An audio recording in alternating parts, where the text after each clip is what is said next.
Hello welcome. Domain name சிஸ்டம்ங்கிறது phone book of internet. நம்ம எப்படி டெலிஃபோன் டைரக்டரியில் நம்ம ஒரு பேரை வச்சு நம்பரை எடுக்கிறோமோ அதே மாதிரி தான் இதுவும் வேலை செய்யும்.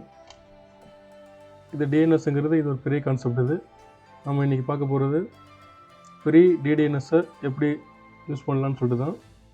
அதுக்கு நிறையா வெப்சைட்லாம் இருக்குது. noip.com, DynDNS.com, GoDaddy, இந்த மாதிரி நிறையா தராங்க. பெய்டும் இருக்குது. அதில் நம்ம வந்து ஃப்ரீயாகவும் யூஸ் பண்ணிக்கலாம். அதை பற்றி தான் நம்ம இந்த வீடியோவில் பார்க்க போகிறோம். இப்போ எதுக்கு இந்த DDNSனால், நம்ம இன்டர்நெட் யூஸ் பண்ணும்போது பப்ளிக் ஐபி அட்ரஸ்ன்னு சொல்லிட்டு செப்பரேட்டாக இருக்கும். நம்ம ஒவ்வொரு வெப்சைட்டுக்கும் ஒவ்வொரு அட்ரஸ் உண்டு. இப்போ google.com, yahoo.comனா அந்த பேர் நம்ம ஈஸியாக மைண்டில் வச்சுருக்கோம். ஆனால் அதோட ஐபி அட்ரஸுங்கிறது நம்ம எல்லாராலையும் வந்து ஞாபகம் வச்சுக்க முடியாது. நமக்கு தெரிஞ்சதெல்லாம் இந்த google.com, yahoo.com தான். நம்ம அதை டைப் பண்ணும்போது அது என்ன பண்ணும், டிஎன்எஸ் சர்வருங்கிறது அந்த google.com அது ஐபி அட்ரஸாக கனெக்ட் பண்ணி அந்த ஐபி அட்ரஸை நமக்கு ஓப்பன் பண்ணி கொடுக்கும். சரி வாங்க, இன்றைக்கி நம்ம எப்படி ஃப்ரீயாக ரெஜிஸ்டர் பண்ணுறதுன்னு பார்ப்போம். கூகுள் ஓப்பன் பண்ணிக்கங்க. ஓப்பன் பண்ணி noip.comனு டைப் பண்ணுங்கள். டைப் பண்ணிங்கன்னா அதில் ஃபஸ்ட்லேயே வரும் இந்த வெப்சைட்டு. இதை ஓப்பன் பண்ணிக்கங்க. ஓப்பன் பண்ணிங்கன்னா உங்களுக்கு noipயோட ஹோம் பேஜ் ஓப்பன் ஆகும். இது லோட் ஆகிட்டுருக்கு. அதில் பார்த்தீங்கன்னா சைன் அப்னு இருக்கும். சைன் அப்பை கிளிக் பண்ணிக்கோங்க. சைன் அப்பை கிளிக் பண்ணதுக்கப்புறம் உங்களுக்கு அந்த டீட்டெயில்ஸ்லாம் கேட்கும். ஃபஸ்ட் டைம் உங்கள் இமெயில் ஐடி எல்லாமே ரெஜிஸ்டர் பண்ணிக்கோங்க. எல்லாம் ப்ராப்பராக கொடுத்துங்க. அதில் பார்த்தீங்கன்னா ஹோஸ்ட் நேமில் உங்களுக்கு நிறைய சப் கேட்டகரி இருக்கும். எல்லாமே ஃபில்அப் பண்ணிவிட்டு ஃப்ரீ சைன் அப் கொடுத்துங்க. ஃப்ரீ சைன் அப் கொடுத்தீங்கன்னா உங்களுக்கு ஓப்பன் ஆகும். இப்போ ஃபார் எக்ஸாம்பிள் பாருங்கள், இதில் இருக்குது பாருங்கள், DDNS.net.org இந்த மாதிரி நிறையா இருக்குது. அதில் நீங்கள் எது வேணுமோ சூஸ் பண்ணிக்கலாம். சூஸ் பண்ணிக்கிட்டு சைன் அப் கொடுத்துக்கலாம். ஓகே, இப்போ நம்ம ஃப்ரீ சைன் அப் ப்ரெஸ் பண்ண போகிறோம். ப்ரெஸ் பண்ணிங்கன்னா உங்களுக்கு ஒரு அக்கௌண்ட் ஓப்பன் ஆகிடும். அதுக்கப்புறம் உங்கள் இமெயிலில் செக் பண்ணிங்கன்னா உங்களோட டீட்டெயிலெலாம் வந்துடும். அதை வச்சுட்டு நீங்கள் இப்போ லாகின் பண்ணலாம். வாங்க லாகின் பண்ணுவோம். இப்போ பாருங்கள், சைன் அப் பண்ணுங்கள். சைன் அப் ஆல்ரெடி முடிஞ்சிச்சு. அடுத்தது நம்ம லாகின் பண்ணுறோம். நம்ம என்ன இமெயில் கொடுத்தோமோ அந்த இமெயில் கொடுத்து பாஸ்வேர்டு கொடுத்து நம்ம ரெஜிஸ்டர் பண்ணிக்கிறோம். ரெஜிஸ்டர் பண்ணோன்னா நமக்கு noipயோட ஹோம் பேஜ் ஓப்பன் ஆகும். அதாவது கண்ட்ரோல் பேனல் சொல்லலாம். இந்த கண்ட்ரோல் பேனலில் நிறைய ஆப்ஷன்லாம் இருக்குது. இந்த ஆப்ஷனை நம்ம பார்ப்போம் ஒன்று ஒன்றா. இதுலேயும் பார்த்தீங்கன்னா நம்ம பெய்டு வெர்ஷன் இருக்குது. பெய்டு வெர்ஷனில் நிறையா அட்வான்ஸ் ஃபீச்சர்லாம் தருவாங்க.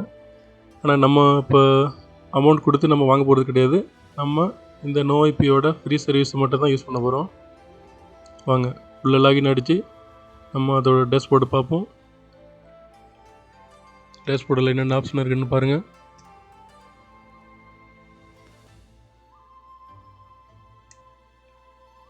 பார்த்தீங்கன்னா ஆல்ரெடி எனக்கு 2 ஹோஸ்ட் நேம் இருக்குது. நான் ஏற்கனவே க்ரியேட் பண்ணி வச்சுருக்கேன். அதனால் 2 ஹோஸ்ட் நேம்னு காட்டுது. அது 62 டைம் அப்டேட் ஆகிருக்கு.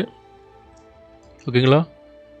இப்போ பாருங்கள், இதில் வந்து ஹோஸ்ட் நேம், மை ஹோஸ்ட் நேமில் இனி ஹோஸ்ட் நேம் வேணுன்னா க்ரியேட் பண்ணிக்கலாம். ஏற்கனவே க்ரியேட் பண்ணது காட்டுது. அதை விட்டுருங்க, ஒன்றும் பிரச்சனை இல்லை. மற்ற ஆப்ஷன்லாம் ப்ரெஸ் பண்ணி பாருங்கள். ஒன்று ஒன்றா உங்களுக்கே புரியும். ஒன்றும் கஷ்டம்லாம் கிடையாது, ரொம்ப ஈஸி தான். இதில் அக்கௌண்ட் இருக்குது. அக்கௌண்ட்டில் நம்ம எல்லாம் செட்டிங் பண்ணிக்கலாம். ப்ரொஃபைல் செட்டிங், அக்கௌண்ட் இன்ஃபோ எல்லாம் பார்த்துக்கலாம். ஓகேங்களா? இதில் எல்லா இன்ஃபோவும் இருக்கும். சரி, இப்போ நம்ம வந்து ஹோஸ்ட் நேம் ஆட் பண்ண போகிறோம். அதுக்கு டேஷ்போர்டு வாங்க.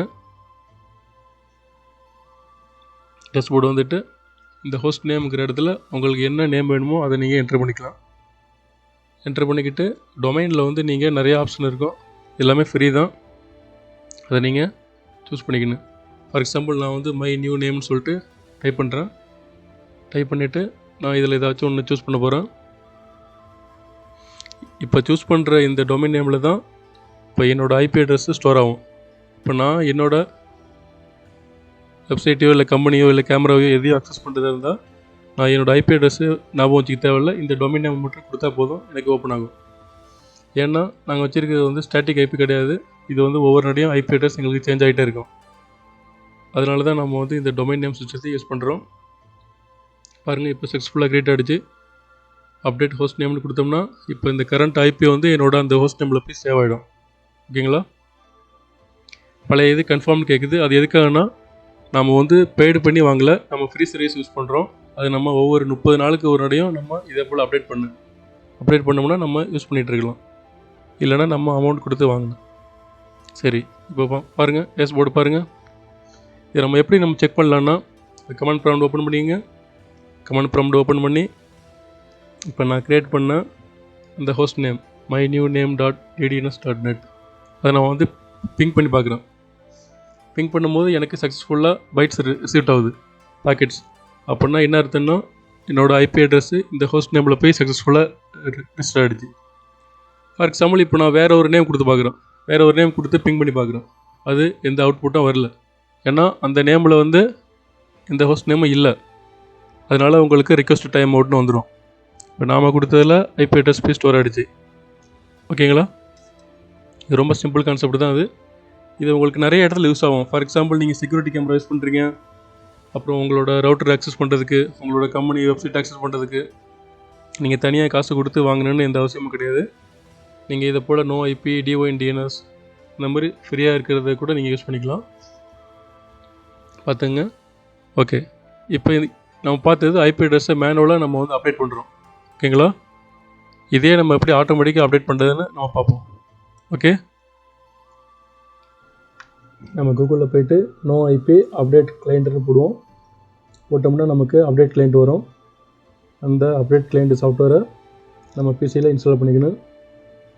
இன்ஸ்டால் பண்ணிட்டோம்னா ஒவ்வொரு நடையும் ஐபி சேஞ்ச் ஆகும்போது நம்ம மேனுவலாக அப்டேட் பண்ண தேவையில்லை, தானாக சிஸ்டமே அப்டேட் பண்ணிக்கும். டவுன்லோட் அழுத்துங்க, டவுன்லோடு வந்துடும். அதுக்கப்புறம் நம்ம இன்ஸ்டால் பண்ணணும். நெக்ஸ்ட் கொடுத்து இன்ஸ்டால் பண்ணுங்கள்.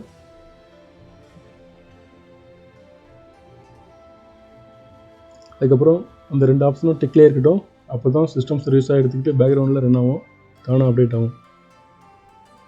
அடுத்தது நம்ம ஏற்கனவே க்ரியேட் பண்ண யூசர் நேம் மற்றும் பாஸ்வேர்டை இன்சர்ட் பண்ணணும். இன்சர்ட் பண்ணிவிட்டு சைன்இன் பண்ணோம்னா அதில் எத்தனை ஹோஸ்ட் இருக்குதுன்னு காட்டும்.